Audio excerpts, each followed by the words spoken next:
Jazz Swing. Sejam bem-vindos ao Jazz na Caixa, meu nome é Anderson e aqui eu falo sobre jazz. Esse é o segundo vídeo que eu falo sobre o estilo swing, que é um estilo que acontece dentro do gênero jazz, que acontece no período de 30. Então fiz o primeiro vídeo, se você não assistiu, vai no card, dá uma assistida lá. E o que acontece? O swing foi um período, quer dizer, o swing foi um estilo que dentro desse período se popularizou demais, né? No começo da década de 30, em 32 mais ou menos, eram vendidos 10 milhões de cópias de disco, de jazz. Em 39, já estavam sendo vendidos 50 milhões de cópias. E um dos grandes responsáveis por que isso acontecesse foi Benny Goodman. Benny Goodman, band leader, clarinetista, que aos 26 anos era conhecido como o rei do swing, foi responsável por isso, até porque Benny Goodman, no começo da década de 30, em 32, 33, ele ganha um espaço numa rádio. E ele ganhou um espaço numa rádio para fazer, para tocar, e essa rádio ia tocar nas casas, claro, e tinha 3 horas de duração. Então isso foi um dos pontos que fez com que o jazz fosse para agora para casa das pessoas e não ficasse só nos grupos, né, nos grupos não, nas casas de show, nos salões de dança. Então, a partir desse momento, as pessoas começam a conhecer mais, começam a frequentar mais as casas de show, claro, e dessa década para frente um pouco, os jovens também começam a escutar jazz. E com isso, foi onde esse estilo ganha muita força. Porque aí os jovens começaram a sair para os salões para dançar, etc. E foi onde se popularizou muito, né? Demais.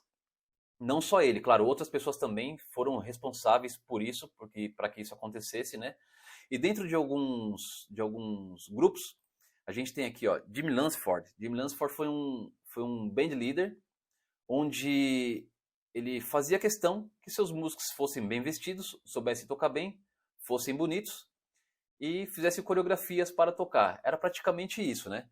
Mas ele falava que se um músico tivesse bem vestido, tivesse tocando bem, tivesse feliz com o que estava fazendo, com certeza o músico seria chamado para tocar novamente na casa que ele se apresentou. E ele fazia questão que seus músicos fossem assim. Então ele teve um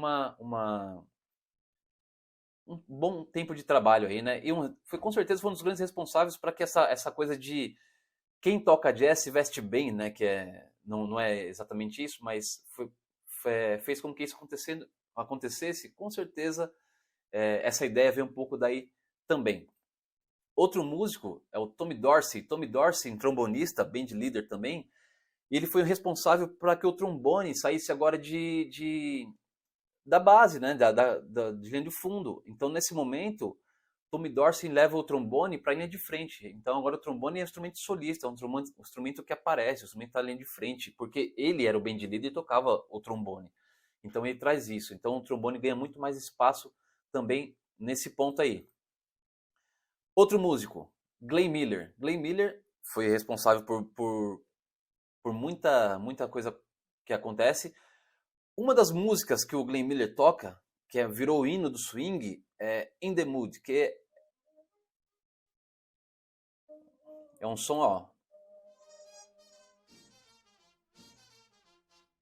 conhecidíssimo, né? Isso aqui todo mundo conhece, pro mundo inteiro. Então essa música ficou conhecida como o hino do swing nessa época aí. Certo? Então isso acontece também nesse período aí. Então Glenn Miller é um grande responsável para que isso acontecesse também.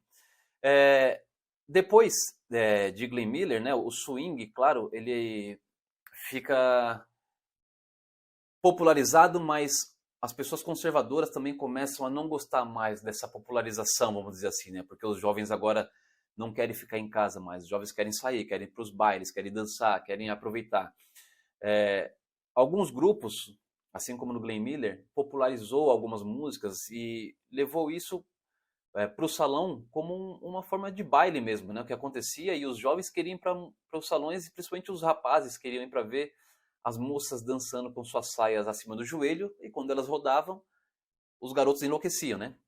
Então era mais ou menos isso. E aí as pessoas falavam que o swing era uma música trevosa, era uma música que acabava com a paz moral, que acabava com, enfim, que acabava com tudo, né? Eles não aceitavam esse estilo. Mas enfim, isso não fez com que a música acabasse e com que esse período acabasse. Pelo contrário, né? Foi ganhando cada vez mais força.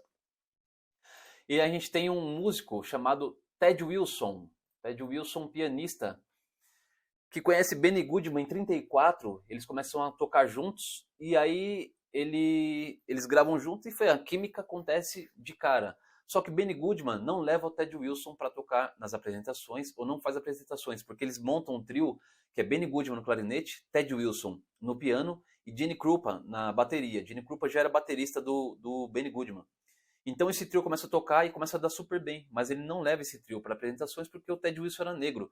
E o Benny Goodman diz que se levasse Ted Wilson para se apresentar, colocasse no palco e se apresentassem junto, ia acabar com sua reputação, né? Acabar com a sua carreira.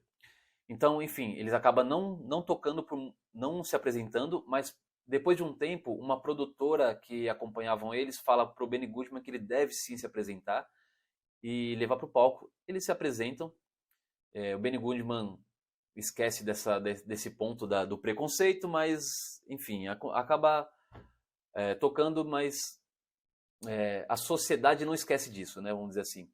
E aí eles tocam por um bom tempo e depois entra Lionel Hampton, que é um vibrafonista, acaba entrando no grupo também, que o Benny Goodman acaba conhecendo ele em 35.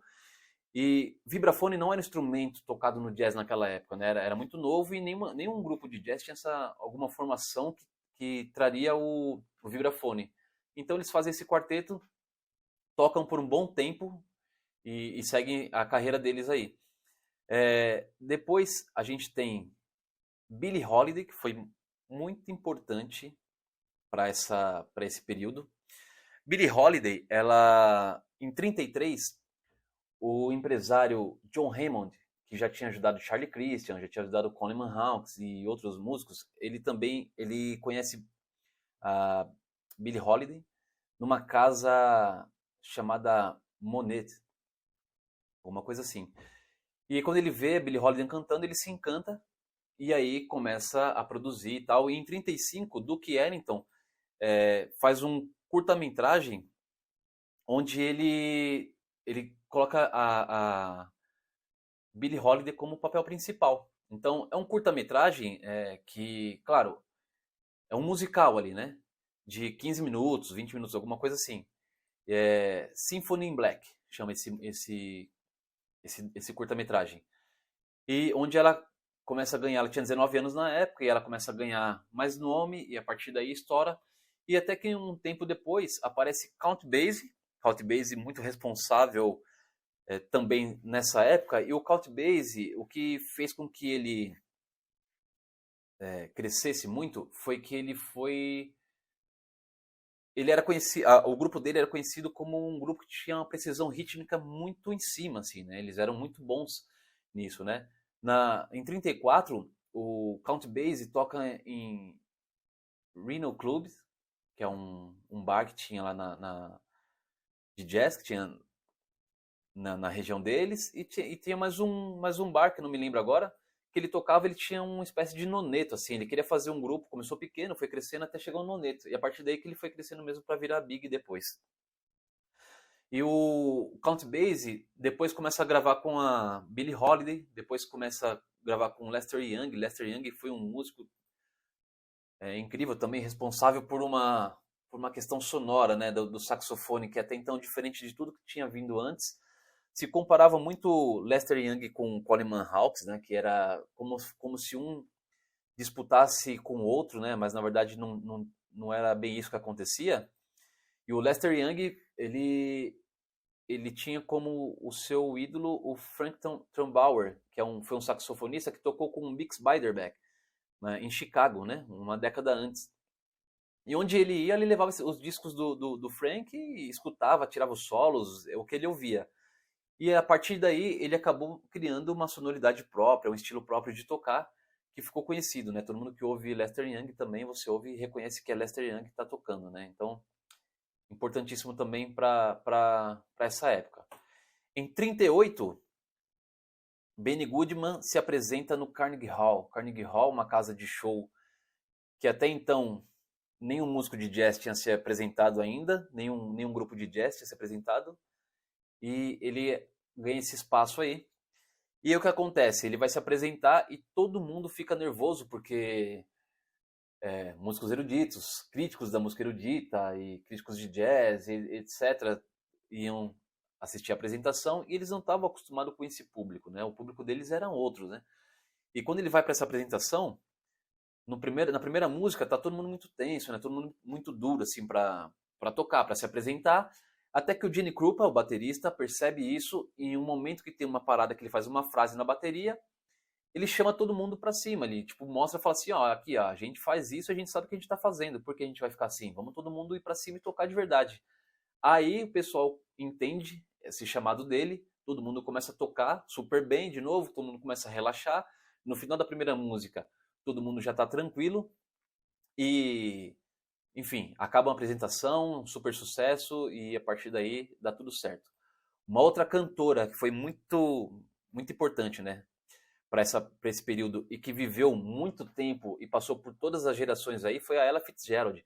Ella Fitzgerald nasce em 1917 e morre na década de 90. Ou seja, ela viveu tudo, ou quase tudo, que a gente conhece aí da era do jazz, né?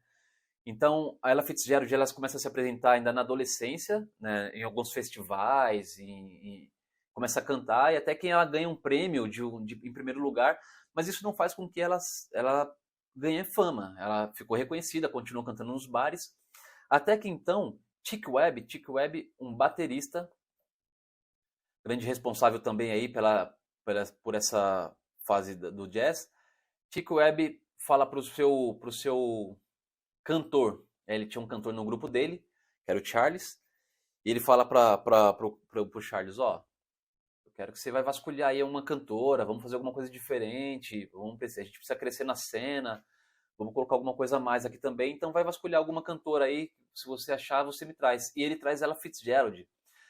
Mas Ella Fitzgerald, Chick Webb não acha que ela fosse tão bela, né, esteticamente, fisicamente. Claro, que ele achava que tinha uma super voz. E não quer ficar com ela, mas aí o Charles fala, se você mandar ela embora, então eu vou embora também, e ele acaba ficando com ela. E aí é um estouro. Ella Fitzgerald no grupo do Chick Webb faz com que a banda cresça, ganhe turnê daí afora, e começa a vender muito, e começa a ficar super popular. Então eles começam a tocar por muito tempo, começam a gravar muita coisa, eles gravam uma música que fica nas paradas de sucesso por 17 semanas. Então eles conseguem se popularizar, e dentro dessas 17 semanas eles gravam outras músicas também, ficam nas paradas de sucesso junto com essa primeira, e enfim, deu super certo, né? E o Chick Webb ele tinha um problema, né? Ele era ele não, acho que não chegava a ser anão, mas ele era bem baixo, ele tinha alguns problemas na parte física, né, na estrutura física. Então ele tinha que tocar com muita força para tocar a bateria, porque ele tinha que fazer mais força mesmo para conseguir tocar, né? Então ele foi também reconhecido por isso, por uma pessoa que, além de ter algum problema na estrutura física, ele tocava muito bem pro problema que ele tinha, e foi um dos grandes responsáveis aí porque as bandas crescesse, aparecesse e chegasse num outro ponto, né, num outro nível aí.